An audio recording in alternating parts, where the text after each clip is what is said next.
Welcome to this video on the Sanwara channel. My name is Sri Satguru, Buddha Rawa Bhagwan. In today's video, we'll talk about the palace of God, the palace of the goddess. Okay, so the palace of the Mahavidyas is the subject of today's video. So where does the god reside with the goddess? Okay, so when the god is not embodied, right? Where does the god reside? Where does he spend time with the goddess? Right? And the place where he spends his time with the goddesses, okay, is the palace of the goddess, okay, because the palace belongs to the goddess. She is the homekeeper, homeowner, if you want to call it that way. And her husband is the one who lives there with her. The one who is always welcome and doesn't need to have ownership over his palace, his home, or his goddess. He finds his happiness in spending time with the goddess and in letting her choose the drapes for the home. And the goddess and the god live together. Who is the god, you may say? The god is the God who created all of this, who preserves all of this, and who is the judge and destroyer of all of this. All of this is all of creation. The Lord of creation. The Parasiva, also known in short as Rasiva. The god of the story, the Ati Rutabaga. And as Adi Rutabaga, the god of the planet and of all creation, the creator of the story of the Shri, the story of the Rutabagas, the story of life, the creator of the Kala Chakra, the active principle, the one who gives life to all beings, the Lord of time and space, who's entering the Kala Chakra set it in motion, the Lord and creator of all things. This is the Lord of the universe, or the universes. And he lives with the goddess in their palace. And he visits her. All the Mahavidyas have a room, a wing within this palace. And this palace exists in different visualizations, including a palace that can be experienced very much in a 3D normal visual experience that you would have here. But it can also be experienced in a grid perspective at the level of the system. And as such, the Mahavidyas, the goddesses, have their place and live within this palace and interact one with the other and basically fulfill their functions within the system as they rule over creation, the different processes of creation, and the goddess in all her forms, which lives in the palace of the Mahavidyas, the palace of the goddess, of the goddesses, the palace of God. And it is from this palace that the god and the goddesses rule over creation. And their attendants care to the palace and to the goddesses and the god. And as such, there are wings within this palace. different rooms, different sectors that are basically the homes of the individual goddesses, their wings, their rooms.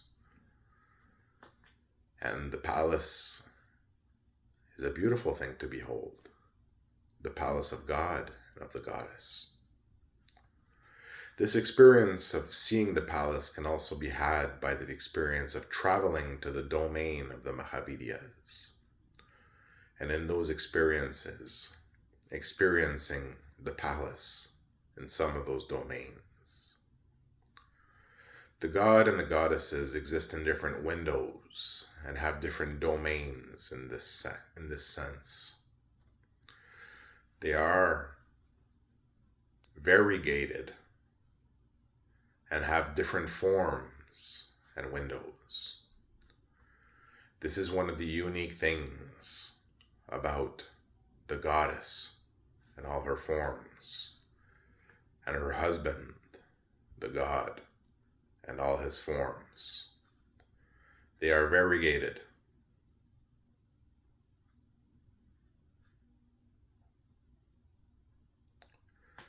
And as such, the husband, the Lord of creation, the love of the goddess, rules over creation, together, holding hands, and underneath them, with their own domains, are the other gods. As such, it is like an organizational chart. And different gods rule over their domains and their sectors and their principalities and their directorships. And other beings exist, such as the angels, which do basic processes within the system, essential processes,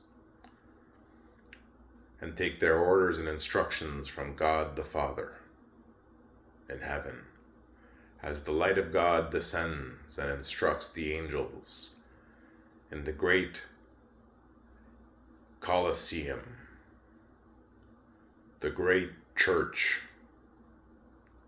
where the cross of the archangel is brought and the light of God descends for all to behold. The angels do the bidding of God.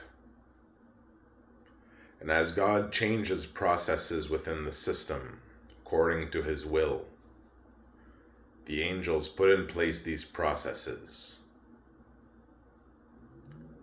The angels are the ones that man the bridge over the Vaitarani River that leads to paradise, to heaven.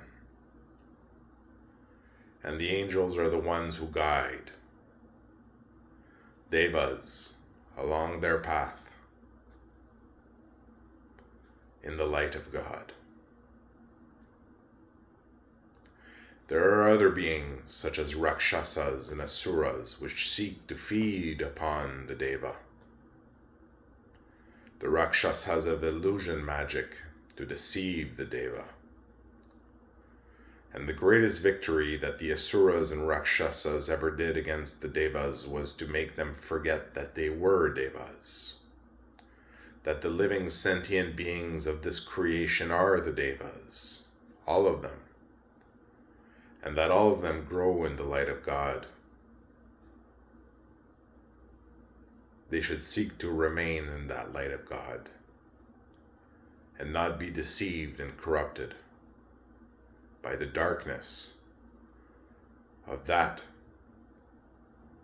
which would seek to grow at the expense of others.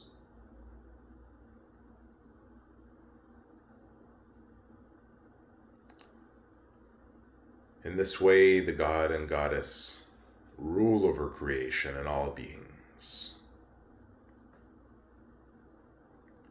and are there to serve all beings. They are generous rulers of creation. And underneath them, the other gods, and the ones who become God, who take their place to fill expanding functions within creation, rule generously and with compassion over all systems.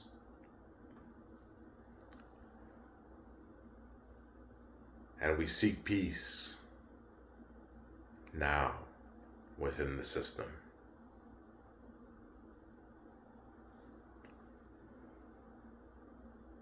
Hashyatak vadak vatem shehim dehim katam tahem shevim katam vaham kalam shayam vatam tahem shehim vehim katam shaham kaham valam Tateram shaham kadavtaham yam devtehim shahim